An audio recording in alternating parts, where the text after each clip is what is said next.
Pembangunan di kawasan inti pusat pemerintahan Ibu Kota Nusantara ini rata-rata progresnya sudah mencapai sekitar 46%.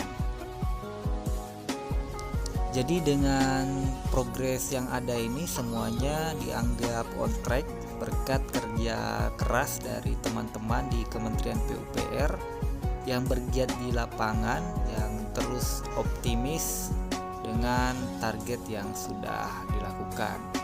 Begitu pula dengan para pekerja di lapangannya yang terus bersemangat dalam menggarap proyek di Ibu Kota Nusantara ini. Saat ini berbagai kegiatan pembangunan sedang dilakukan di kawasan Ibu Kota Nusantara ini. Sementara untuk fokus pembangunannya itu di kawasan inti pusat pemerintahan. KIPP menjadi pusat pembangunan utama.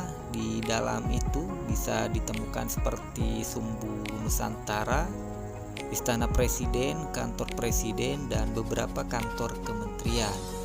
Serta juga ada hunian untuk ASN, Polri, dan TNI.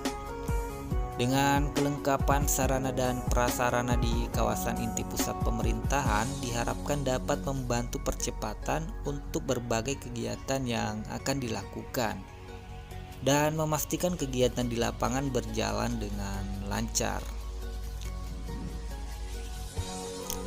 Jadi di lapangan itu banyak progres yang mulai terwujud dalam kawasan inti. Sebut saja misalnya seperti pembangunan kantor presiden ini ya. Ini di angka 40%. Kemudian juga sudah mulai dipasangi bilah burung Garuda. Nah, sementara untuk pengiriman bilah burung Garuda tahap 2-nya itu sudah mulai tahap persiapan tuh. Nah, untuk progres seperti ini adalah suatu hal yang baru dalam proyek infrastruktur. Hal ini menunjukkan kesiapan serta keseriusan pemerintah untuk menuntaskan pembangunan pemindahan ibu kota negara baru ini. Nah, sementara itu kita sebagai masyarakat juga perlu memahami ya, bahwa sebenarnya pembangunan sebuah kota baru, khususnya yang menjadi tempat pemindahan ibu kota negara baru, itu membutuhkan waktu yang cukup panjang. Paling cepat itu memakan waktu sekitar 10 hingga 15 tahun. Nah, sementara untuk di Ibu Kota Nusantara ini kan sebenarnya juga cukup panjang, itu sampai 2045.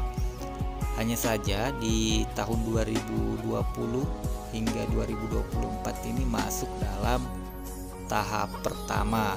Nah, yang dibangun itu fokusnya adalah kawasan inti pusat pemerintahan. Nah, setelah nanti masuk di 2024 hingga tahun 2029 kalau tidak salah ya, itu masuk di tahap kedua. Nah, itu ada melakukan pembangunan lainnya. Targetnya sampai 2045 menuju Indonesia Emas. Nah, jadi begitu ya yang perlu kita ketahui, bahwa pemindahan ibu kota Nusantara ini tidak hanya dari tahun 2020 saja hingga tahun 2024. Nah, pembangunan ini masuk dalam pembangunan yang berkelanjutan. Jadi harapannya semoga nanti di pemilihan presiden yang mendatang ini ya, siapapun yang terpilih semoga tetap melanjutkan pembangunan ibu kota Nusantara ini.